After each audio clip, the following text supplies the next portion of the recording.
તો રાજકોટ જિલ્લાના ધોરાજીમાં લગ્નમાં મારામારીની ઘટના બની છે। તો ધોરાજીના ફરેણી રોડ વિસ્તારમાં લગ્ન પ્રસંગ ધીંગાણામાં ફેરવાયો। તો લગ્ન પ્રસંગમાં છરી, ધોકા અને પાઇપ ઉડ્યા હોય તેવું દેખાયું છે। ત્યારે લગ્નના ફુલેકામાં નજીવી બાબતે છરી અને ધોકાથી સામે હુમલો કરવામાં આવ્યો છે। ત્યારે લગ્નમાં અનુસૂચિત જાતિ અને દેવી પૂજક સમાજના યુવકો બાખડ્યા હતા। ત્યારે યુવકોને સારવાર અર્થે સરકારી હોસ્પિટલમાં ખસેડવામાં આવ્યા છે। ત્યારે સામે મારામારીમાં 3 થી 4 લોકો ઈજાગ્રસ્ત થયા છે। ત્યારે ધોરાજી સિટી પોલીસ પણ સિવિલ હોસ્પિટલ પહોંચી હતી અને વધુ તપાસ શરૂ કરી છે।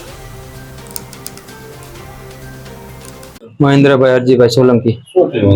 અમે ફૂલે ગૌતમ ગાંગડીના લગત હતા, ફૂલેકામાં રમતા હતા તો આ 4-5 જણા ફૂલ પીને ડાયરેક્ટ ફૂલેકામાં કરીને મન તેમ દુકાન પાઇપ વડે મારવા માંડ્યા।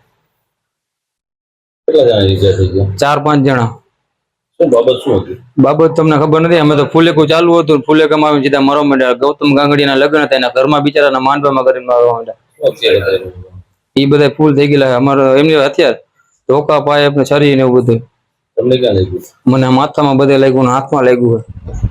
કેટલા ગંભીર કેટલા થયા? ઈજાગ્રસ્તમાં 4-5 ઠેકણા લાગ્યું છે। આ 3-4 ઠેકણા અહીંયા છે ને એક પાછળ છે। સિવિલમાં કેટલા જણા આવ્યા તમે?